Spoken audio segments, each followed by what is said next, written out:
I almost wasted thousands on the wrong shed, and if you're not careful, you might too. Not all sheds are built the same, and if you're thinking about turning one into a tiny home, you need to know what to look for. Today I'm walking through different shed lots to show you the biggest mistakes that buyers make so you don't waste your money. We're checking out 3 types of sheds today. First, we're going to Lowe's and Home Depot to see why those sheds might not be as good of a deal as they seem. Then we'll go to a local shed lot that's better quality but still has some issues. And finally, we'll visit the shed lot where I bought my tiny home to see what makes a truly solid tiny home shell. Along the way, I'll show you the biggest mistakes to watch out for so you can make the best choice for your home. Let's start with the worst of the worst. Let's check out this one. This is a 10 by 10 and it is 39.18. I guess if you do it yourself, you have to paint it, add floors and the shingles for the roof. So I'm going to look at just the complete ready to move into, be 39.18. So this one's a little cheaper quality. I can tell right off the bat because the first thing I see is no double top plate. Just a single 2x4 top plate. Other than that, it's framed about the same. 2x4 rafters and studs. Yep, they did throw an extra 2x4 up here above the door, I guess, to pretend to be a header. Which, in all fairness, none of these have headers. Not true headers. Let's check out the next one.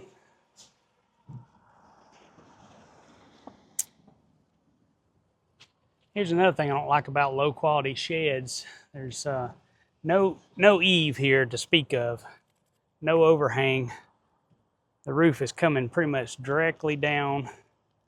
You're going to get that drip line right on the inside of on the side of your building. Here's a 12 by 8, 3600. Let's see. Yeah, same thing. Same floor. Looks like it may be 2x4 studs though. That's good. But once again, no double top plate. Here's another problem you're going to have with one of these little buildings. They're so small. It's going to be hard to get ventilation. Because if you'll notice, there's no ridge vent going across the top. That's felt paper up there that just goes strictly across the ridge. There's no ventilation. And that's when folks are going to get in trouble when they move into something like this. Little tiny place out of desperation, and they throw in a propane heater, and it's going to cause so much moisture, which is just a natural effect of burning propane. And this place is going to get damp really quick, and you're going to get mold. All right, let's see what else we got.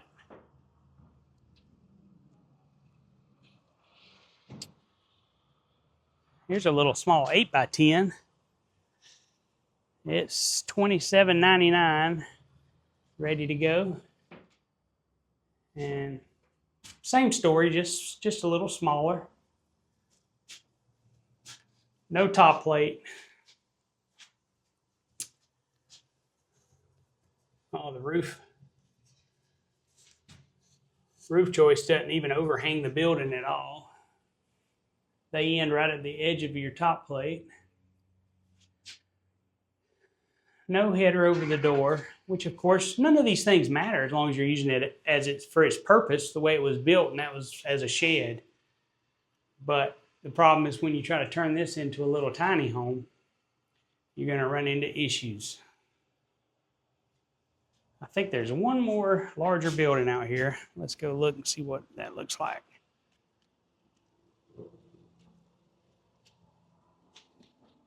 Sneak around here and see what this building looks like.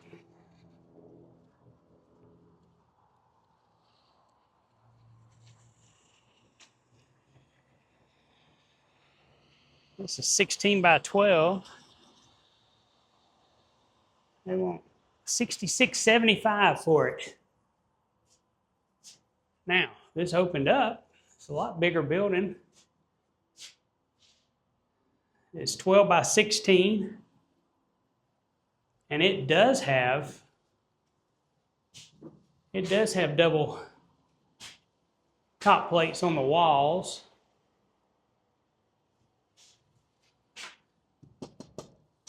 Single pane shed windows. But once again, no ventilation, no ridge vent to speak of. No ventilation in the soffit, probably. We'll look outside and make sure. And their answer to ventilation is a little plastic ventilation window that they stick in both ends, which once again it'd be fine and dandy if as long as it's just a shed and you're just storing your lawnmower out here or your Christmas tree. But to turn this into a home would take quite a bit of manipulating.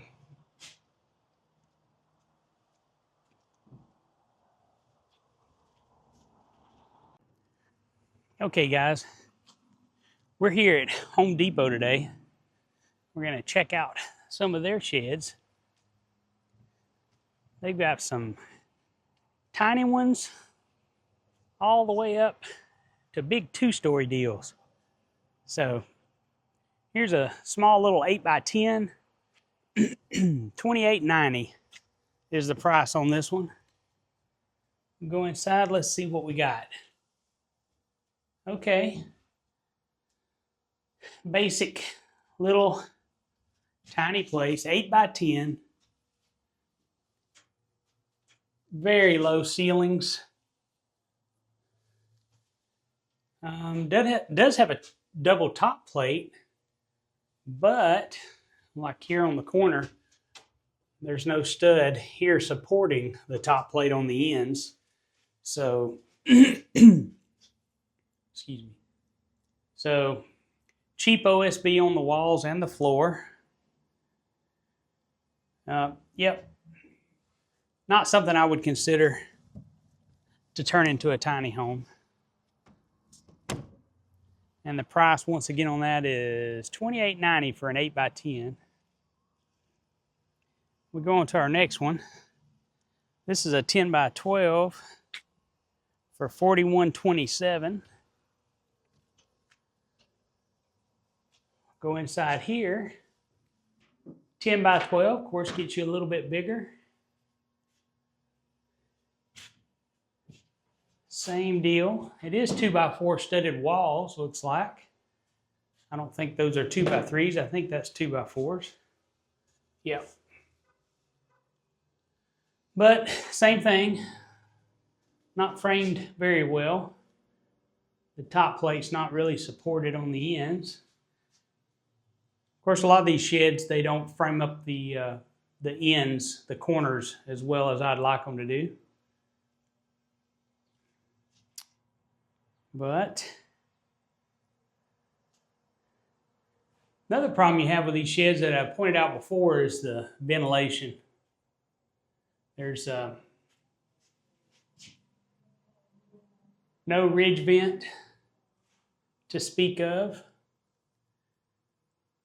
And you have these ventilation cutouts on either end that you would have to deal with. You'd have to figure out a way to close that up, encapsulate it. I'm not sure what you would do with that.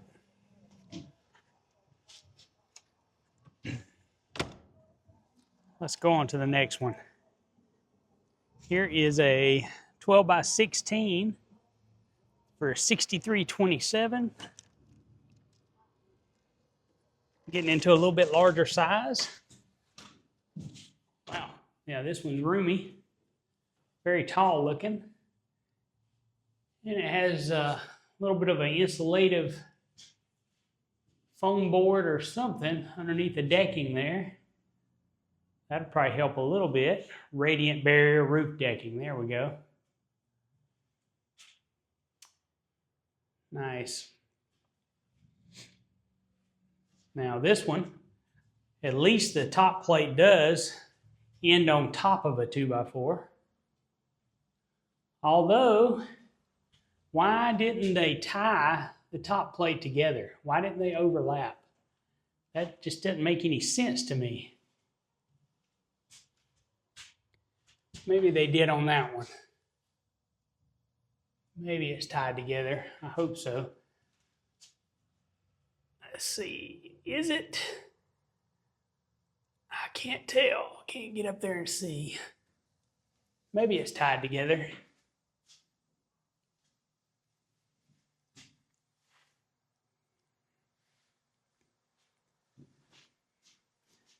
Well, this one's definitely roomy, and it's nice and tall.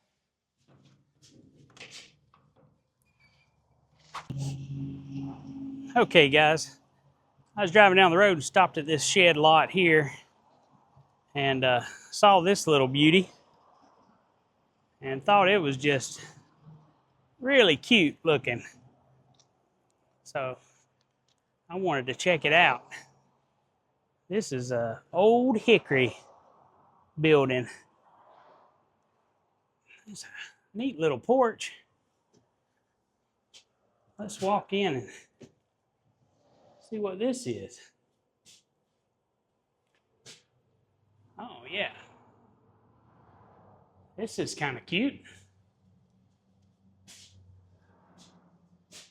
Look at there. Got a little skylight.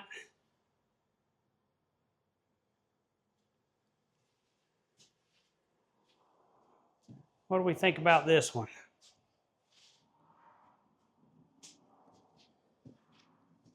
Let's go all the way back, look across.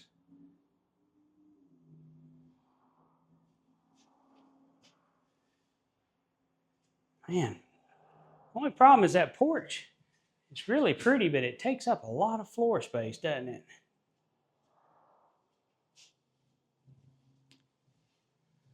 Takes up a lot of floor space.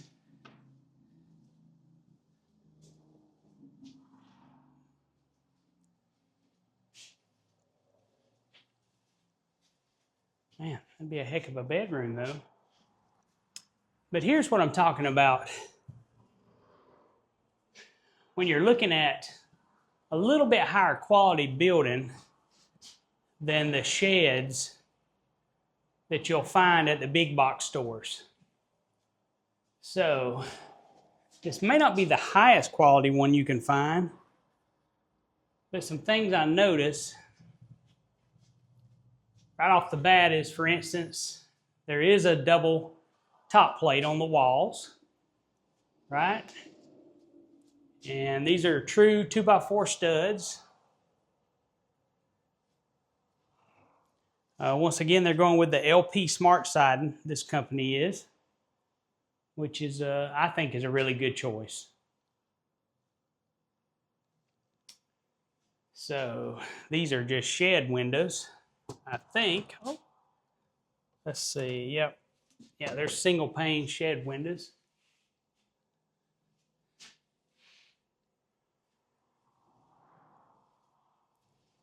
But overall, the construction is just way better than your big box stores. Let's take a look and see what else they have at this little shed lot. You know, I just love stopping at these little shed lots whenever I pass one and looking around and seeing what they have, because you never know what you're going to find. Let's look into a couple more of these little ones. Well, look at this cute little thing. What do y'all think about this? It's tiny. It's tiny, tiny. This is 8 by 16. Playhouse. That's about what it is, a playhouse. But talking about affordable, $250 a month, including taxes.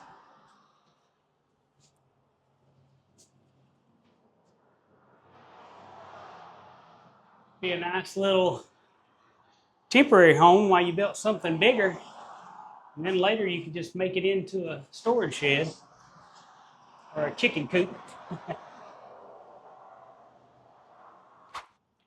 While we're talking about things to look for in a shed, you guys make sure you look at how the company is building their eaves and their overhangs. I'm going to show you this here. If you'll look up right here, you see how there's a little bit of an overhang here? You won't, I've seen a lot of shed companies where they bring this metal just right here and it comes right off at the side of the building. And that's going to cause you trouble down the road. You really want to have some kind of soffit and overhang, because if you don't, you're going to have a drip line right on your building, and that's going to cause you trouble. All right, guys, now we're here at a shed lot that I consider is a great manufacturer as far as portable buildings go and sheds go. They do a really good job, and so I'd like to walk you around one of their buildings and kind of give you an idea of what to look for what I consider quality as far as a portable building goes. All right, so here's an example of a quality built portable building from a shed lot. So this one is really unique in the fact that it has 2 doors. It's almost set up like a kind of a tiny home already. But I'd like to show you some things that stand out in my mind. First of all, quality double pane windows. If you look here, you'll notice the overhang. There's actually soffit there. There's quite a bit of overhang. And where that's going to benefit you is when it rains. Now, first of all, you have room. There's facial board there. It's not a lot. It's not like a home would have a big facial board, but there is a facial board there, and there's plenty of room to run you a gutter, okay? That's number one. Second of all, if you decided you were wanting to put a porch on the front of this one day, you'd have enough overhang to not have too much trouble adding a porch to it. And then also, of course, a lot of these shed companies, when you look, that metal will end right at the edge of the wall. And then what's going to happen when it rains and precipitation is going to drip right down the wall. And you really don't want that. So let's come inside. Another thing I'll give you is this door is solid, man. I mean, it's solid. They did a good job with this threshold, putting this door jamb on. It's nice and sturdy. Let me shut it behind me because it's windy out. But they did a good job here. Now, here's one thing that I don't like. I do wish that they would put headers over their windows and doors.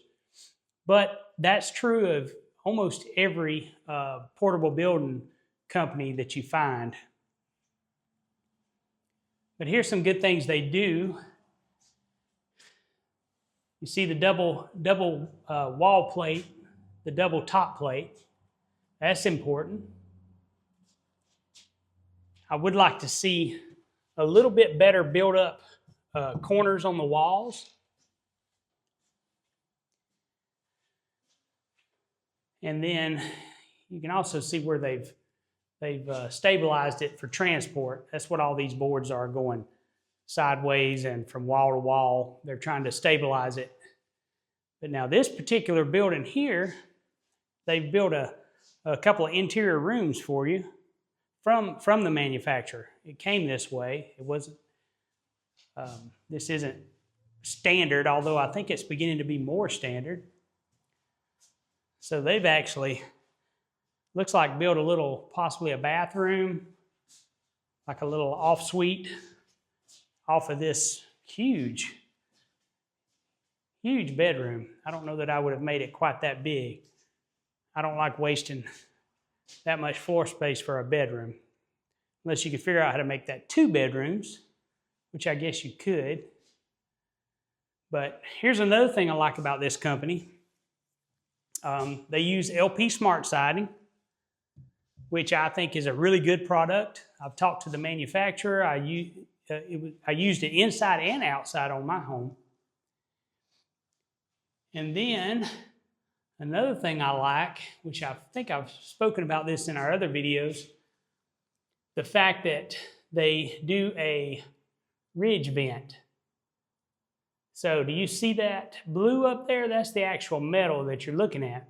And I don't know if it'll pick up on this video, but there's actually a screen there. I can see it over here better. See the screen? So what that does is allows airflow to go up and escape out that ridge vent. And with the insulating system that I use, that allows moisture to keep from accumulating, and allows you to really do a good job insulating the ceiling, even though they're 2x4 rafters. Now, I would like to see 2x6 rafters, but that's just probably not going to happen in a portable shed building. But all in all, this is a good quality company. And those are some things that I look for. I do wish they did a couple more things. Like I said, I wish they had headers, true headers over the windows and the doors. And actually, now that I look at it, they should have put jack studs and cripples, which what I'm saying is, for those of you who don't know what a jack stud or a cripple is, they should have had a stud here, and then a stud every 16 inches, which it looks like they neglected to do on that one. And this one as well. So that's a little bothersome. So, that being said, none of them are perfect. None of these shed companies that I have looked at are perfect. They all have room for improvement. Of course, with every quality improvement, the price is going to go up a little bit. So it's a give or take.